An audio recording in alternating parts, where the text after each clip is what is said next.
10%都係呃人嘅，佢會俾好多理由你講到似層層，又整一張 draft 嘅合約俾你嘅。咁呢一個字典咧就係離線都用得嘅，又好自卑又好驚，因為嗰陣時其實我係冇辦法講到一句完整嘅英文句子，學歷咧喺英國咧係冇咩認受性嘅。初嚟英國嘅時候咧係一啲英文都唔識嘅。我分享一下佢哋做緊啲咩工俾大家聽啦。街道同埋地鐵咧係有尿臭味嘅。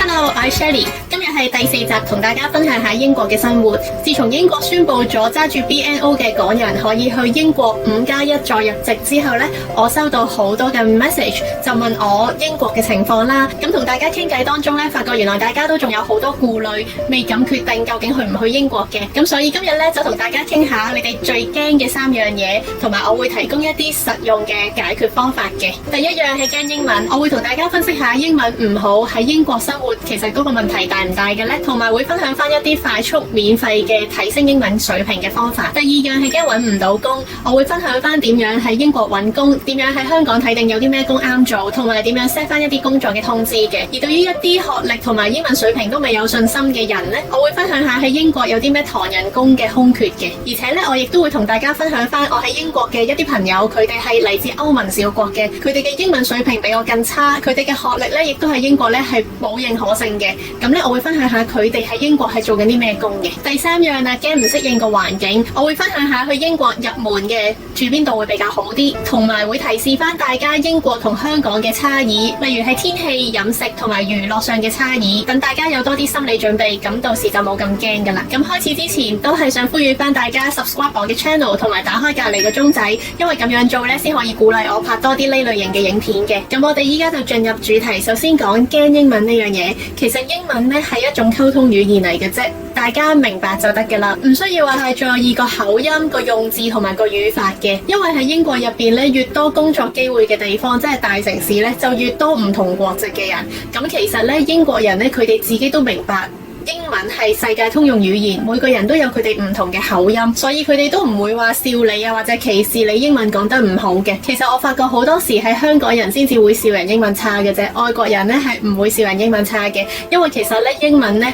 對好多國家嚟講咧都唔係佢哋嘅第一語言嚟嘅。咁所以尤其是對於英國呢啲大國咁多唔同國籍嘅人喺度，咁大家都會好明白英文係未必講得好嘅。就算係英國人自己本身，佢哋南方同北方亦都可以有唔同嘅口音嘅。而且佢哋亦都會錯 grammar， 亦都會用字用得唔好，喺佢哋自己傾偈之中咧，都會成日講 say it again、pardon 同埋 sorry 呢啲咁嘅字嘅，都要對方講多一次嘅。咁所以咧，大家咧呢方面咧，其實唔需要太擔心嘅。咁至於你話喺英國生活，英文要去到啲咩水平呢？基本上你有手機入邊有字典嘅話咧，你搭車、食飯、買嘢都已經唔成問題噶啦。我自己就係用呢個 EasyDix 嘅，撳入去啦。佢中文咧同埋英文都查到嘅，譬如我而家打 United Kingdom 啦，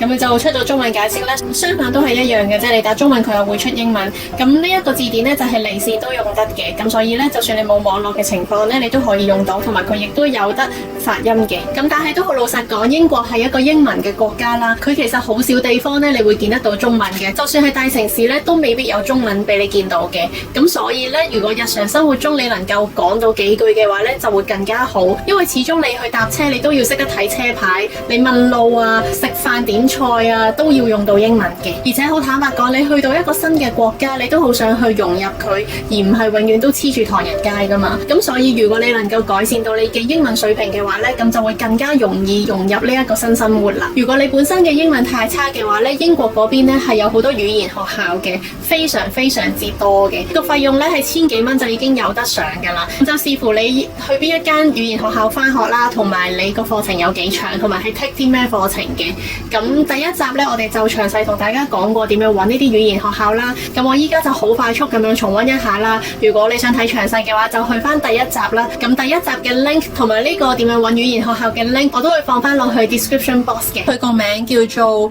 Language International 啦，咁佢又係羅列晒唔同嘅語言學校所提供嘅課程有啲乜嘢啦，同埋個價錢又係點樣啦。譬如喺呢個百恩茅斯讀一個嘅課程，價錢呢係介乎於港幣2000幾至到3000幾蚊。咁撳咗入嚟之後咧，就會有更加多呢個課程嘅資料啦，以及係呢個語言學校嘅介紹啦，呢個語言學校嘅認證啦，同埋有啲乜嘢設施啦，教師嘅資歷啦，種種。咁點樣報名呢？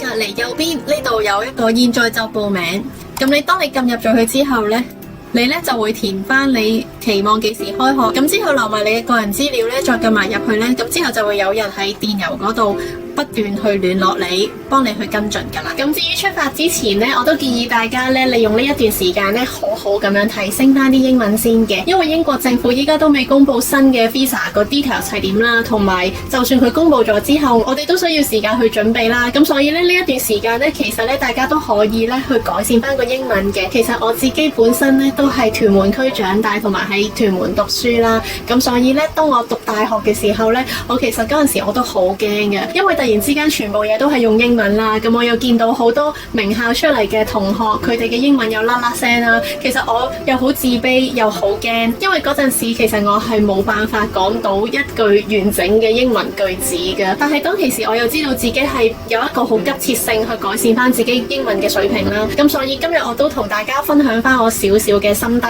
希望幫到大家啦。我認為最重要係要改善講同埋聽呢兩部分。咁我就唔建議用零格風嘅，因為零格風都唔平嘅，同埋呢一啲咧其實可以自己做得到嘅。喺聽嗰方面，我建議大家可以揾一啲你中意嘅 YouTube channel， 或者係中意嘅講英文嘅劇，例如美劇啊、英劇啊，然後每日用半個鐘至1個鐘頭嘅時間去睇。而我當年就係 download 咗 Gossip Girl 咁樣去追嘅，出賣咗年齡貼。咁因為係要你有興趣嘅頻道啦，同埋你有興趣嘅劇咧，你先至有心機追落去嘅。而且點解用 YouTube 同埋用劇集咧？因為佢講嘅字咧會比較生活化嘅，將來你用嘅機會都會大啲嘅。如果你揀一啲政治片啊，又或者紀錄片啊，咁佢哋嘅用字咧可能就會formal一啲，咁就未必喺日常生活中成日都會用咯。而至於講嘢嗰方面咧，我建議你可以揀一個你認為佢講嘢你聽得好舒服，你好想模仿佢講嘢嘅通嘅 YouTuber， 你每一日花1個鐘頭嘅時間去聽佢講嘢。咁你要準備一本簿嘅，係你聽佢講嘢嘅時候咧，你就抽佢嘅一句句子，然後咧自己咧跟住呢句句子模仿佢嘅語氣讀3次。譬如有一個 YouTuber 你好中意嘅，咁佢講一句話I love Hong Kong，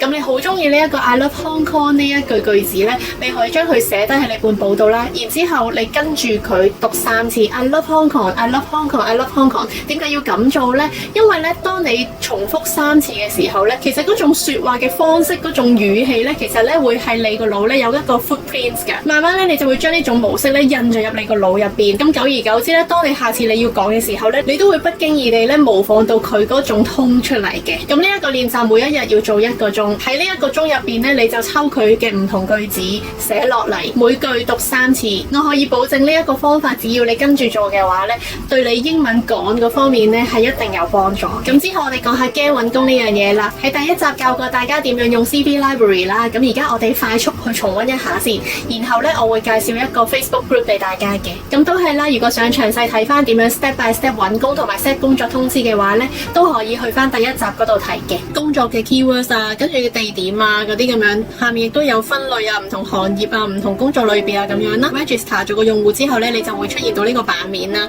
咁你可以 upload 翻一張影得好專業嘅相上去啦，介紹一啲啱你做嘅工嘅。譬如佢呢度佢會有話 Hi Shelly 呢啲工咧就啱你啦咁樣啦。咁你就可以再 click 入去睇啦。頭先講嗰個 job alert 咧點樣 set 咧？咁咧就喺呢度啦，你就可以咧 set 翻咧你一啲嘅 keywords 啦。譬如我頭先我對 Associate Project Manager 最有興趣嘅，咁我就可以打一個 keywords 啦。咁同埋揀翻地點啦，之後就撳 Create New Alert 咁樣咧，你就可以 set 到一個 job alert 噶啦。開咗個用戶之後咧，你 click 入去你呢個乜頭度啦，都有一啲工咧，你又可以直接 apply 啦，同埋咧你係可以。呢一度啦，你係可以咧去 upload 你自己個 CV 嘅。咁基本上咧，你 upload 咗 CV 上去嘅話咧，咁嗰啲 recruitment agent 咧，佢哋就會揾到你噶啦。至於個 Facebook group 咧，就係呢一個英國求職討論區，佢係一個 private group 嚟嘅，咁所以大家就要申請入組啦。咁入邊咧係講中文嘅，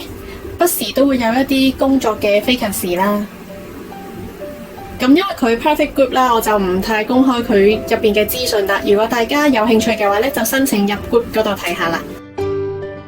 咁我知道好多朋友咧都好擔心去到英國嗰邊咧揾唔揾到高薪厚職咧，揾唔揾到舒服嘅工咧，會唔會要做搬磚啊、剝雪糕啊呢啲咁樣嘅工咧？咁好老實講，其實我哋依家係一個難民嘅身份，英國係叫做打開咗個逃生門啦。咁我覺得初初過到去咧，難免咧都有機會係要捱一捱嘅。以往呢一啲搬磚啊、摘生果啊、剝雪糕啊呢啲工咧，就係好多歐盟小國嘅年輕人做嘅。咁但係依家脫咗歐之後咧，佢哋亦都未必留得低啦。咁好可能咧，將來咧真係變咗做某啲香港人咧要做嘅。咁我覺得呢一樣就要真係要睇下你有冇一個移民嘅決心，同埋要睇你本身願意為你移民嘅原因犧牲幾多啦。假設你係想追求民主同自由嘅，英國係絕對俾到你嘅。咁但係你為咗呢樣嘢，你又願意犧牲幾多呢？咁其實呢，我成日喺街度呢，我都見到一啲中文嘅貼出嚟嘅請華人做嘅工嘅。咁如果大家都係唔怕辛苦、唔怕捱嘅話咧，呢啲工呢，我成日見到嘅呢係市集入邊嘅熟食攤檔嘅員工啦，即係話你可能要喺度炒下麵啊、煎下餃子啊、蒸下燒賣啊咁樣啦，亦都見到咧係唐人街入邊嘅餐廳嘅侍應啦，亦都見到一啲華人嘅雜貨鋪啊、華人超市啊、華人嘅包裹速遞服務嘅鋪頭咧，都成日請人嘅。咁或者我依家分享一啲我喺英國識嘅朋友，佢哋咧嚟自於歐盟嘅唔同國家啦，佢哋喺自己本身國家嘅學歷咧喺英國咧係冇咩認受性嘅，而且佢哋嘅英文水平咧係比我更差嘅，甚至乎咧有一啲咧初初嚟英國嘅時候咧係一啲英文都唔識嘅。我分享一下佢哋做緊啲咩工俾大家聽啦。呢一位係希臘嚟嘅男仔啦，佢初初嚟嘅時候咧英文咧係完全唔識嘅，咁所以都冇咩工作機會啦，就喺麵包鋪嗰度賣麵包啦。咁之後咧佢就讀咗一啲同工程相關嘅課程，畢咗業之後咧就即刻有公司請佢啦，就一直做到而家啦，已經係有3年嘅時間㗎啦。佢喺英國。呢個女仔係嚟自保加利亞嘅，佢原先係保加利亞咧係冇讀過大學啦，而且佢啲英文咧都係好水皮嘅，但係佢而家嚟咗5年咧，啲英文已經係啦啦聲㗎啦。佢同我講咧，其實嚟咗2-3年之後咧，嗰個英文咧已經係非常非常流利㗎啦。咁佢嚟咗咁耐咧，佢嘅工作主要都係侍應嘅，最近咧就終於轉咗做文職，可以返 office 啦。呢個係法國嘅女仔啦，佢本身個學歷咧都相對地有認受性嘅喺英國，而且佢本身都講到下英文嘅。咁佢喺英國最初係做侍應嘅，之後咧就轉咗去 Burberry 嗰度做 sales 啦。咁仲有呢位啦，唔記得咗佢咩國家啦，因為太難啦，太少聽到嗰個名啦，係一啲好小嘅小國嚟嘅。咁佢本身嘅學歷喺英國就完全冇認受性啦，而且英文亦都好唔掂啦。咁佢喺英國咧就喺美容院嗰度幫人做 facial 啦。咁依家咧甚至乎喺自己屋企咧都闢咗間房出嚟咧，係幫客人做 facial 嘅。而且嚟緊我哋會合作嘅，我負責供應我品牌嘅護膚品俾佢做 facial。咁希望呢幾個朋友嘅故事為大家打返一支強心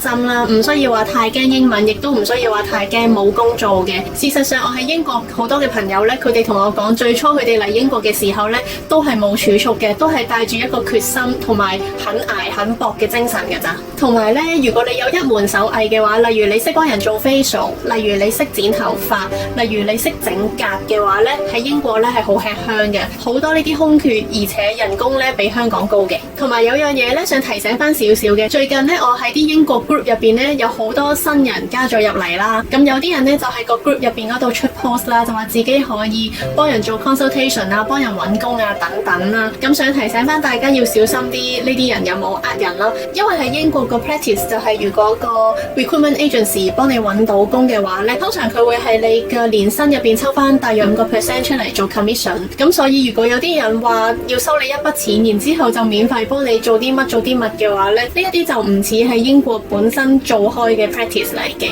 咁所以提醒翻大家小心啲，唔好貿然俾咗呢一筆 agent 錢出去咯。之後我哋傾下驚唔適應個環境呢一樣嘢啦。我建議大家入門級嘅話都係住翻倫敦啦，因為倫敦咧同香港咧係最接近噶啦，交通方便、國際化、多商場、有夜生活。如果嫌 Zone 1好貴嘅話咧，其實咧可以住 Zone 3同埋 Zone 4嘅，因為 Zone 3同埋 Zone 科咧個治安未至於最差啦，而佢嘅租又比松溫平好多，你又可以搭巴士去返工，巴士係1.5英鎊一程，1個鐘頭之內可以巴士免費轉返巴士嘅。如果你住出咗倫敦嘅話咧，你返工咧相對地其實係好遠噶，同埋咧你嗰個車費好貴噶。你如果住倫敦出面，即使你每一日搭半個鐘頭嘅火車返倫敦返工嘅話咧，你一個月都要預返3000蚊港紙做車費，而且咧啲火車咧成日 delay 嘅。但係都溫馨提示翻啦，住松 3同松4咧就肯定冇松溫咁精彩噶啦，因為啲鋪頭會比較早閂門嘅，入夜之後咧基本上都係靜英英噶啦，開門嘅餐廳都唔多嘅，要搵嘢食都唔容易嘅。大家可以參考翻我嘅第一集睇下唔同嘅松有啲咩唔同嘅特色咯。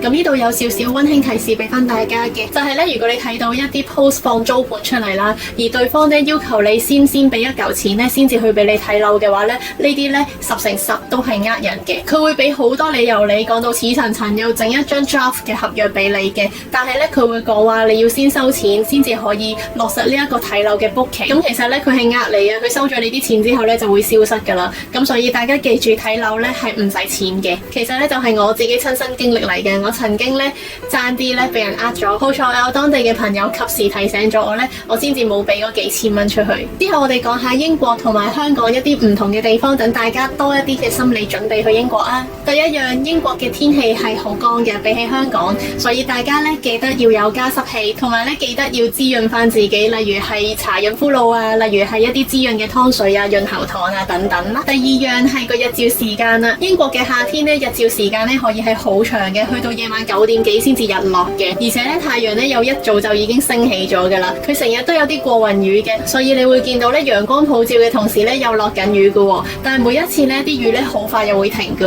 咁所以咧其實當地嘅人咧佢哋都唔帶遮都唔擔遮啊，就由得佢啦，反正落一陣雨又停噶啦。而冬天咧就好少時間見到陽光嘅，好晏個太陽都未升起啦，而且好快咧又日落噶啦。基本上咧冬天嘅話咧過咗晏晝4點幾鐘咧，你已經冇 mood 出去噶啦，淨係中午有少少時間咧你有機會見到陽光嘅啫。咁所以咧喺冬天嘅時候咧個人嘅心情咧都比較抑鬱嘅，而且咧佢嘅冬天咧係非常之凍嘅，亦都會落雪嘅，越北嘅地方咧就越凍嘅啦。第三樣係飲用嘅水啦，喺英國嗰邊一開水喉你就可以飲水啦，但係咧佢入邊個鹽分咧含量係好高嘅，你會見到咧好大塊嘅鹽噶，係有成隻指甲咁大塊嘅，好多塊嘅。嗰啲鹽咧就算你煲過啲水之後咧都仲喺度噶，咁所以咧你可以買一啲濾水壺咧，稍為幫助濾走啲鹽咯。呢啲濾水壺咧喺啲家庭用品鋪咧就會有得賣嘅啦，例如 Wilko 啦。咁大家可以睇翻我嘅第3集，睇下英國有啲乜嘢家庭用品鋪啦，同埋睇下佢哋嘅物價係點樣啦。第4樣係娛樂，喺香港大家都習慣多姿多彩啦，唱 K、睇戲、行商場、食宵夜、溜冰、蒲吧，好多選擇啦。咁喺英國咧可能要稍微轉一轉個模式啦。喺倫敦嘅松溫咧都有夜生活嘅，都有酒吧嘅，但係可能咧喺日間咧大家就會去多啲美術館啊、博物館啊、公園啊咁樣咯。第5樣，倫敦嘅街道同埋地鐵咧係有尿臭味嘅，因為街上面唔係好多公廁嘅。其實咧如果夜晚你去玩嘅話咧，都好可能要去啲 pub 嗰度借廁所啦，同埋可能要去麥當勞去廁所啦。咁有啲人可能貪方便啦，咁樣飲咗酒又成日好急啦，咁所以就地喺條街嗰度就解決啦。咁而點解佢哋要喺地鐵嗰度解決咧，我就唔係好清楚啦。咁但係咧因為嘅地鐵咧係冇冷氣嘅，非常之熱，非常之焗，咁所以咧嗰陣味咧噏住咧其實都幾辛苦嘅。順帶一提啊，倫敦嘅地鐵入邊咧係上唔到網嘅。第6樣就係咧喺英國咧夜晚咧你想搵餐廳咧係好難嘅，因為咧好多餐廳都閂咗門噶啦，你淨係可以食到啲 pub food 啦，或者係一啲 kebab shop 啦，又或者係一啲印度嘅 take away 啦。第7樣就係英國有好多露宿者嘅，唔一定係老嘅，後生仔女嘅、健全嘅都有好多嘅，咁所以大家要有心理準備咯。同埋咧佢哋係會行入啲火車站，亦都會走入個車廂嗰度咧問你攞錢嘅。咁我希望今集嘅分享咧可以俾多啲心理準備俾大家啦。如果有啲咩問題，有啲咩資料仲想知嘅話咧，歡迎留言俾我，大家可以交流一下嘅。咁如果大家想知道喺英國點樣揾工、揾學校、揾樓、揾伴侶，英國點樣搭車，同埋英國嘅物價係點嘅話咧，歡迎睇翻我嘅第1至第3集嘅。咁如果大家覺得今集都有少少幫到你舒緩到緊張嘅心情嘅話咧，咁就希望會大家俾個 like 呢條片啦，同埋 share 出去啦，同埋留言俾我話俾我知你中意呢條片啦。最緊要就係 subscribe 我嘅 channel， 同埋打開隔籬嗰個鐘仔，因為為要咁樣做呢，我呢啲細 channel 嘅片呢，先至唔會石沉大海嘅。咁今集我就分享到呢一度啦，我哋下次再見啦，拜拜。